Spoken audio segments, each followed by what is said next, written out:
नमस्ते दोस्तों। जब भी गले में खराश, सूजन या दर्द हो जाता है तो मेडिकल लैंग्वेज में इसको कहा जाता है थ्रोट इन्फेक्शन। लेकिन आपके गले में दो बॉल टाइप स्ट्रक्चर होते हैं और एग्जैक्टली इसमें सूजन आने की वजह से आपको थ्रोट इन्फेक्शन होता है और इसी बॉल टाइप स्ट्रक्चर को कहा जाता है टॉन्सिल्स और उनके सूजन को कहा जाता है टॉन्सिलाइटिस। यानी कि हर थ्रोट इन्फेक्शन के पीछे कहीं ना कहीं ये टॉन्सिलाइटिस होना ही इंपॉर्टेंट होता है। वैसे तो फेरिंजाइटिस होना, लैरिंजाइटिस होना भी थ्रोट इन्फेक्शन कहा जाता है, लेकिन आपको बार बार अगर गले की समस्या होती है तो उसके पीछे का प्रमुख कारण होता है टॉन्सिलाइटिस। तो आज के इस वीडियो में हम बात करेंगे ये एग्जैक्टली ये टॉन्सिल्स होते क्यों है, इनका फंक्शन क्या होता है और इन पे अगर इन्फेक्शन होते हैं तो उसके लक्षण क्या होते हैं और इनके इन्फेक्शन से बचने के लिए हमें उपाय क्या अपनाने चाहिए। तो चलिए वीडियो की शुरुआत करते हैं। हेलो फ्रेंड्स, मैं डॉक्टर रुपेश आमले और पिछले 12 सालों से मैं प्रैक्टिस कर रहा हूं नवी मुंबई में। थ्रोट इन्फेक्शन के उपाय समझने से पहले हमें समझना होगा कि टॉन्सिल्स क्या होते हैं, इनका साइंटिफिकली रोल क्या होता है। तो वैसे देखा जाए तो गले का अगर हम एग्जामिनेशन अच्छे से करते हैं तो हमें बॉल टाइप दो स्ट्रक्चर गले के पीछे दिखाई देते हैं, जबान के पीछे, जिनको मेडिकल लैंग्वेज में कहा जाता है टॉन्सिल्स। ये टॉन्सिल जो होते हैं ये आपके फेफड़ों के सिक्योरिटी गार्ड होते हैं।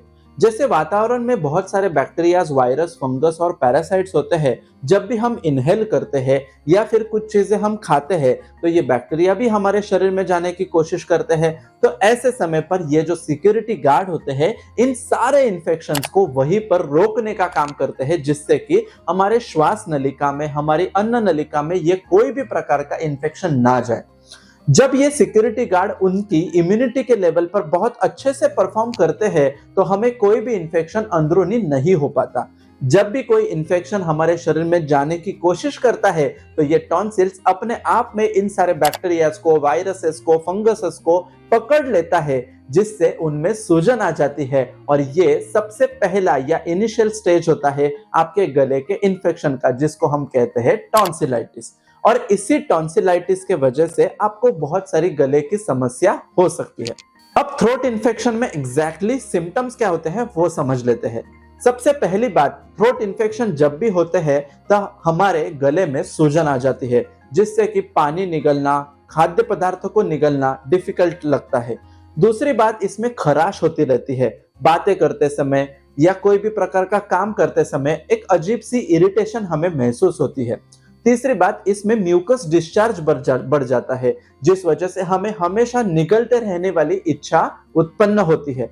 चौथी, इसमें हमें हॉर्सनेस ऑफ वॉइस, यानी हमारा जो नॉर्मल आवाज होता है वो चेंज हो जाता है और उस वजह से इस लक्षण को कहा जाता है हॉर्सनेस ऑफ वॉइस। पांचवा लक्षण, इसमें पोस्ट नेजल ड्रिप होता है, जिससे कि हम सोते समय पर कुछ ना कुछ हमारे गले में फंसा पड़ा है और उसको निगलना है, ऐसी हमें इच्छा होती रहती है, जिससे कि आपका यूवुला पार्ट, आपका फेरिंग्स पार्ट, आपका लैरिंग्स पार्ट और इसोफेगस, इन सब में सूजन आना चालू हो जाता है, जिस वजह से आपको डेली एक्टिविटी करना डिफिकल्ट हो जाता है। इन सब के साथ आपको डिस्चार्ज यानी रनिंग नोज हो जाना, सर्दी जुकाम हो जाना, इसी के साथ साथ खांसी हो जाना, ऐसे सारे लक्षण भी दिखाई देते हैं। और जब ये लक्षण अपने लेवल पर बढ़ते जाते हैं तो पूरे शरीर पर बुखार आ जाना यानी टेम्परेचर का बढ़ जाना भी लक्षण दिखाई देता है। तो अगर आपको भी गले की समस्या बार बार होती है, थ्रोट इन्फेक्शन कंटिन्यूअसली होते ही रहता है, फ्रीक्वेंटली आप अगर किसी अन्य शहर पर जाते हो, वहां का पानी और वातावरण के कांटेक्ट में आते हो, तो आपको इमीडिएटली अगर थ्रोट इन्फेक्शन हो जाता है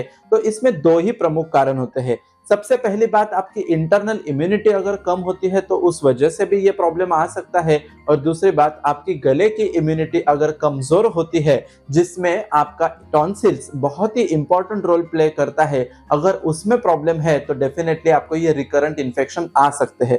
तो इनसे बचने के लिए आप डेली तौर पर क्या क्या चीजें घर पर ही कर सकते हो, तो चलिए समझते हैं। इसमें सबसे पहली बात, गुनगुने पानी का प्रयोग करना। अगर आपको भी बार बार थ्रोट इन्फेक्शंस होते रहते हैं तो ऐसे समय पर गर्म पानी में थोड़ा सा नमक डालकर अगर हम दिन में 2 से 3 बार गरारे करते हैं तो जरूर फायदेमंद होता है। अक्सर छोटे बच्चों को जब भी बार बार थ्रोट इन्फेक्शन होते हैं तो ऐसे समय पर उनको एंटीबायोटिक्स या एंटी इन्फ्लेमेटरी मेडिसिन दिया जाता है उस टाइम के लिए तो उनका थ्रोट इन्फेक्शन चला जाता है, लेकिन इन्हीं दवाइयों के प्रयोग की वजह से उनके शरीर के ऊपर बहुत सारे साइड इफेक्ट्स होते हुए दिखाई देते हैं। अगर आप सिंगिंग प्रोफेशन के होगे, अगर आपका कुछ भी काम ऐसे होगा कि जिससे आपका स्वर यंत्र, आपकी वॉइस की क्वालिटी अच्छी होनी चाहिए, तो ऐसे समय पर ये थ्रोट इन्फेक्शन आप बिल्कुल भी अफोर्ड नहीं कर सकते हो। अगर आप किसी ऐसे क्षेत्र में हो जिसमें आपकी आवाज ही आपकी कमाई का साधन होगा, तो ऐसे समय पर भी आपको थ्रोट का बहुत ख्याल रखना जरूरी होता है। और इसीलिए गर्म पानी में नमक डालकर गरारे करना बहुत ही आसान, घरेलू और सबसे इकोनॉमिकल उपाय होता है। बिकॉज जब भी गर्म पानी में ये नमक डाला जाता है तो उसका पीएच हमारे म्यूकोसा मेम्ब्रेन के पीएच के साथ मिलता जुलता हो जाता है, जिससे कि ये गर्म पानी के साथ जब भी टॉन्सिल्स का कांटेक्ट आ जाता है तो उनमें ऊपर की लेयर पर जो भी बैक्टीरियाज होते हैं वो नलिफाई हो जाते हैं। उस एरिया की सूजन जो होती है वो कम हो जाती है, वहां पर जो रेडनेस आ चुका होता है वो कम हो जाता है, जिससे कि आपकी आवाज की क्वालिटी इंप्रूव होना चालू हो जाती है। इसमें दूसरा उपाय होता है स्टीम इनहेलेशन। कोरोना के समय पर हमने तो देखा ही है, अगर गर्म पानी में नीलगिरी का तेल या कर्पूर डालकर उसकी भाप अगर हम लेते हैं तो कोई भी प्रकार का बैक्टीरिया, वायरस हमारे शरीर में यानी कि फेफड़ों में एंटर ही नहीं कर सकता। इतना ताकत देता है ये स्टीम इनहेलेशन। बेसिकली गर्म पानी में नमक डालकर गरारे करने से जो फायदा नहीं होता, उससे भी ज्यादा फायदा हमें स्टीम इनहेलेशन से होता है, क्योंकि गर्म पानी की जब भाप बनती है और उसको अगर हम नाक में और मुंह में लेते हैं तो उसका पेनिट्रेशन पावर बढ़ जाता है। स्टीम का पेनिट्रेशन पावर वाटर के कंपैरिजन में बहुत ज्यादा होने की वजह से इमीडिएट एक्शन स्टीम इनहेलेशन से होता है, और उसके अंदर अगर नीलगिरी या कपूर जैसी दवाइयां मिक्स हो जाती है तो उसकी पोटेंसी और भी बढ़ जाती है। बेसिकली थ्रोट इन्फेक्शन जब भी होता है तो हमारे नाक में भी कंजेशन आ जाता है, गले में भी कंजेशन आ जाता है, और तो और हमारे पूरे चेहरा सूख जाता है। तो ऐसे सब कंडीशन में स्टीम इनहेलेशन अगर हम करते हैं तो डेफिनेटली हमारे फेस की तरफ आने वाला जो ब्लड फ्लो होता है वो इंप्रूव होते हुए जाता है, जिससे कि वहां उस पार्ट पर जितने भी टॉक्सिन्स होते हैं, बैक्टीरिया, वायरसेस होते हैं, वो किल हो जाते हैं। इसमें चौथा प्रयोग होता है शहद और काली मिर्च का लेना। अक्सर बड़े लोगों में अगर थ्रोट इन्फेक्शन है तो ऐसे कंडीशन पर मुलेठी का पाउडर इस्तेमाल ना करते हुए काली मिर्च का पाउडर इस्तेमाल करना बहुत ही फायदेमंद होता है, क्योंकि ये जो एडल्ट लोग होते हैं इनका जो म्यूकस होता है ये काफी थिक होता है, और इस वजह से शहद के साथ अगर हम काली मिर्च के पाउडर को मिक्स कर लेते हैं तो म्यूकस को लाइटिक करने का काम ये कॉम्बिनेशन बहुत अच्छी तरह से करता है। अक्सर बड़े लोगों को चाय का रिकमेंडेशन भी हम दे सकते हैं। तुलसी और अदरक के चाय को अगर आप पीते हो तो उससे भी आपके गले में जितना भी प्रमाण में खराश होगा, सूजन होगा, दर्द होगा, उसमें बहुत अच्छा फायदा हो जाता है।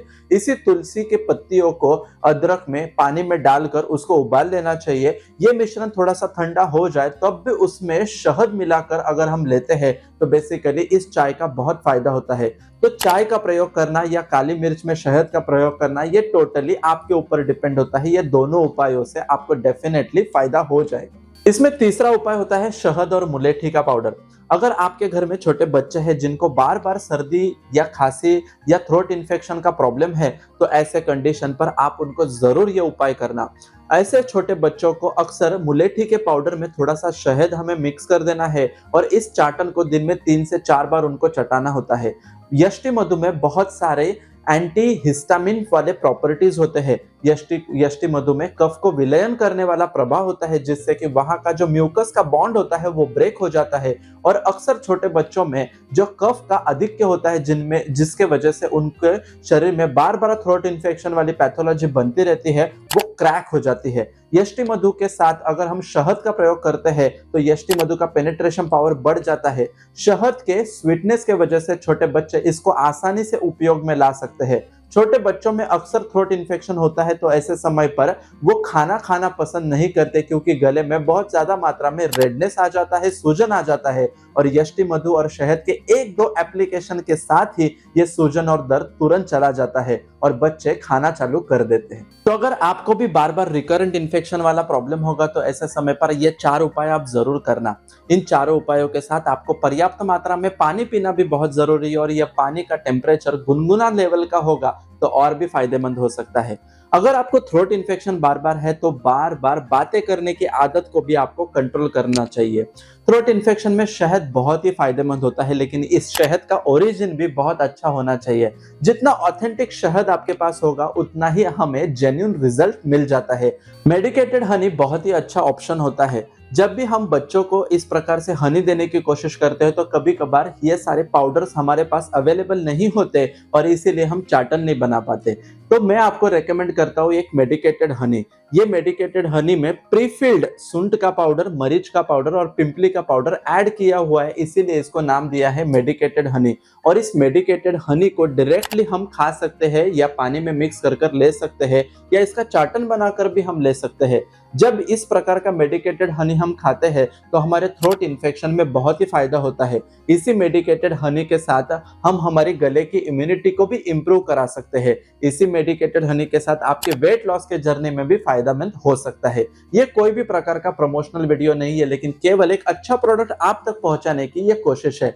तो मेडिकेटेड हनी आपको कोई भी मेडिकल स्टोर में जरूर मिल जाएगा। अगर आपके घर में बार बार रिकरेंट इन्फेक्शन वाला कोई भी पेशेंट होगा या कोई भी व्यक्ति या छोटा बच्चा है जिसको बार बार रिकरेंट इन्फेक्शन होता है, तो ये मेडिकेटेड हनी आप जरूर आपके घर पे रखिए और इसका अनुभव मुझे कमेंट बॉक्स में जरूर बताइए। अगर आपको भी थ्रोट इन्फेक्शन वाला प्रॉब्लम होता है और उस वजह से आप परेशान हो तो हमारे क्लिनिक के टीम के साथ आप कांटेक्ट कर सकते हो। क्लिनिक के टीम के साथ कांटेक्ट करने का नंबर मैंने नीचे स्क्रीन पर दिया ही है।